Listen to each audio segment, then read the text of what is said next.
आपण लोक इथं रहिवासी या निमित्तानं एकत्र आलेलो आहोत आणि या ठिकाणी आज ते दुसरे वर्ष आहे की आपण इथं होळी साजरी करतोय. खरं म्हटलं तर होळी साजरी करत असताना आपण जर पाहिलं तर पौराणिक बाब आपल्या मराठी सणामध्ये जर पाहिली तर खूप चांगल्या पद्धतीनं त्याच्या कथा आहेत. लहान बालकांना ह्या कथा आवडीच्या असतात आणि अगदी परंपरेनं पृथ्वी निर्माण झाल्यापासून भारत देश निर्माण झाल्यापासून मनुष्य काय करत आहे की या अनेक कथा आपल्या मुलांना किंवा पुढच्या पिढीला देण्याचं काम या ठिकाणी करत आहे. आणि या आपल्या भारतामध्ये अनेक धर्म आहेत आणि या धर्मामध्ये पाहिलं गेलं तर हिंदू, मुस्लिम, ख्रिश्चन, जैन हे अनेक धर्म आहेत आणि सगळ्या धर्मामध्ये आपण आपले उत्सव हे आनंदाने साजरे करत आहोत. आणि ह्यापैकी हा होळी हा एक सण आहे आणि या होळीचं जर पाहिलं खऱ्या अर्थानं अगदी आजचा दिवस हा पौराणिक बाब तर वाईटावरती विजय मिळवला हा आजचा दिवस आहे असं आपल्याला सांगता येईल.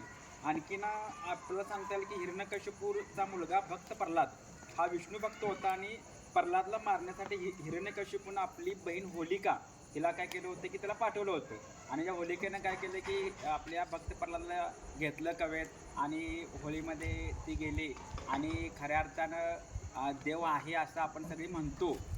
हे अदृश्य बाबा आहे, ह्या शिक्षणामध्ये अदृश्य बाबा आहे, पौराणिक कथा म्हणून सांगतो.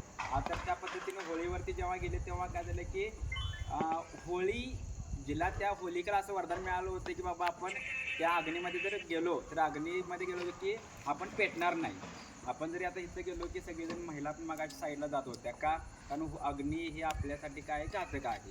मग तेव्हा त्या होलिकानं काय केलं की त्या प्रल्हादाला आपल्याजवळ घेतलं आणि त्या अग्नीवरती जेव्हा गेली तेव्हा त्या होलिका काय झालं की तिथं होलिकेचं दहन झालेलं आहे. वाईट विचाराने ती गेली की बाळाला मारण्यासाठी गेलेली आहे. हा एक विचार आपण आपल्यासाठी असूया. गेले 2-3 दिवस झाले किंवा गेले 2 महिने झाले आपण बघतो जागतिकीकरणावरती मोठे युद्ध आहे आणि काल जवळजवळ 200 बालकांचा मृत्यू झालेला आहे आपल्या जगामध्ये. आणि खऱ्या अर्थानं आज सकाळी मी काही लोकांच्या स्टेटसला पाहिलं की बालक आहेत, मुलं आहेत. तुम्ही पण लहान होतो, आपण लहान बाळ होतो आणि मोठं झालेलं आहे. नशिबान आहोत की आपल्या आईवडिलांनी आपल्याला चांगलं जतन केलं.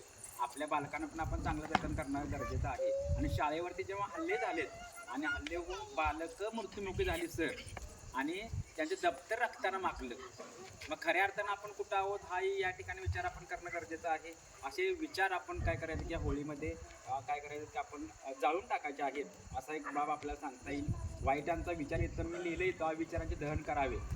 खऱ्या अर्थानं जसं या आपल्या घराला 4 भिंती आहेत, परंतु आजच्या घडीला जर प्रसारमाध्यमाचं बघितलं किंवा मोबाईल आहेत, इंटरनेटचे माध्यमं आहेत, तर विसंवादाच्या भिंती निर्माण झालेल्या आहेत. विसंवाद म्हणजे काय की बाबा इथं काय मोकळं दिसते परंतु संवाद माणसाचा टळलेला आहे.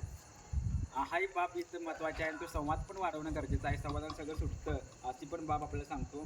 आणखीन यामध्ये आपल्याला सांगता येईल की जी नकारात्मक विचार आहे ते आपण होळीमध्ये टाकून देऊया. आता नकारात्मक विचार म्हणजे काय की मी बालकांचा माणूस आहे.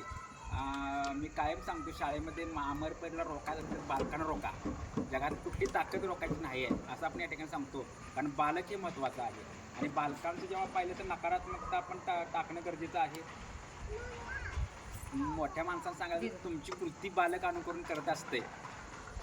खऱ्या अर्थानं बऱ्याच वेळा गल्ली गल्लीमध्ये असतील किंवा सगळीकडं चौफेर जर पाहिलं तर फक्त बालकं जिवंत आहेत म्हणून तुम्ही आम्ही जिवंत आहोत ह्या गोष्टी आपण लक्षात ठेवूया. आणि बालकं जर नसतील तर या ठिकाणी तुम्ही आम्ही नसतो आणि त्यांच्या मनामध्ये चांगले विचार पेरायसाठी आपण पण पुढे येणं गरजेचं आहे. हा एक बाब या ठिकाणी महत्त्वाचा आहे. उद्या धुलीवंदन दुसरा दिवस आहे. रंगाची उधळण केली जाते, धुळवड केली जाते आणि हा सांस्कृतिक जो वारसा आहे तो सण मैत्रीपूर्ण असावा आणि संवाद वाढावा अशा शुभेच्छा सर्वांना देतो. मागच्या वर्षी आपण प्रतिज्ञा केली होती की चांगल्या म्हणजे वाईट जे बाब आहे आपल्या मनात टाकून द्यावी. खऱ्या अर्थानं पुस्तकातले विचार जर मी तुमच्यासमोर सांगतो की पुस्तकात सगळं आहे आणि जर पुस्तकाचे विचार जर भारतामध्ये सगळीकडे आले तर मला वाटतंय अनेक बाबी पुढे येतील, अनेक समाज सगळीकडं पुढे येईल असं या ठिकाणी सांगता येईल. आणि बालकांना पण शुभेच्छा. तुम्हाला होळीच्या जास्तीत जास्त होळी तुम्ही बघावी अशा माझ्याकडून शुभेच्छा. कारण आज आपण आहोत, उद्या काय आहे माहिती नाही. हे पण या ठिकाणी सांगतो. नातेसंबंधात जर पाहिलं तर आपल्या घरामध्ये आई वडील भाऊ बहीण या सगळ्या गोष्टी आहेत. आणि मी खऱ्या अर्थानं सांगतो की जे बालकांना पण सांगतो, जे आपलं आहे ते अभिमानानं माना. आई वडील आहेत ते कसे आहेत त्याच्याशी घेणं नाही, परंतु त्यांच्यामुळे आपण आहोत या ठिकाणी विचार, या ठिकाणी आपण पुढे येऊया. त्याच पद्धतीनं आपल्याला आणखी सांगता येईल की बालकांसाठी खास करून आहे की तुमच्याकडे एखादी गोष्ट नसेल. बऱ्याच बाबा माणसांना तर परवा माझ्या यशा शकतर पुस्तकामध्ये जेव्हा मी उद्घाटन करत असताना किंवा आणखीन बाबीमध्ये आमच्या शिक्षकांनी सांगितले की बाबा पैसा महत्त्वाचा या ठिकाणी नाही आहे, तर तुमची उपयुक्तता किती आहे हे या ठिकाणी महत्त्वाचं आहे. आणि ते तुम्ही या ठिकाणी शुभेच्छा तुम्हाला असणार आहेत.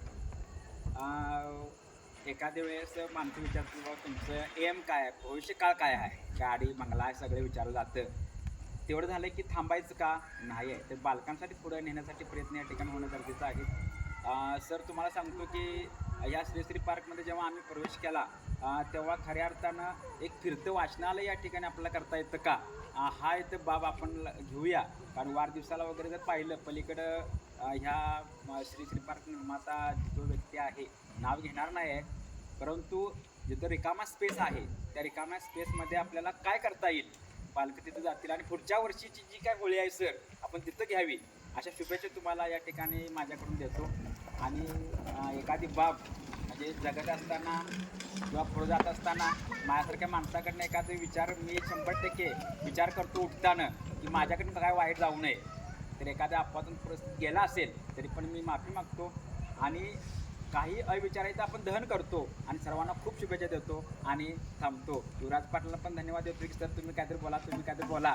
मी शाळेत असतो तेव्हा मला सांगितलं जातं की सर थांबा, सर थांबा, सर थांबा असं सांगितलं जातं आणि तो बोलायला लावलं आहे माझ्यासारख्या माणसाला. तर ही एक आनंदाची गोष्ट असणार आहे. टाईम लिमिट आहे, थांबतोय.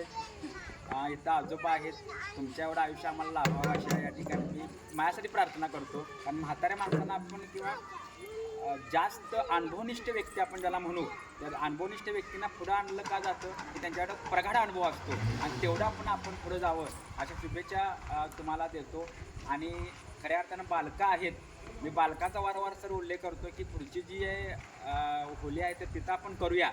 आणि नुसतं करूया नाही तर एखादी बाब जर द्यायची असेल त्या ठिकाणी आपण देणार असं करू. आणि सर आता बरेच झालं, मी सरांना पण म्हटलं होतं की आपण काय करूया की एकत्र येऊया. थोडा वेळ लागेल, तो जास्त काय लागणार नाही. पैसा एकत्र केला तर काय म्हणजे मी तर असा माणूस आहे की द्या म्हणणार, पैसे द्या का तर आपण दुरुस्त करूया असं म्हणणार प्राणी आहे. येथील सोबत घेऊन जाऊ, राहतील त्यांना पुढच्या वेळेस याला शुभेच्छा देऊ असं या ठिकाणी आपण करू आणि थांबू. आभार.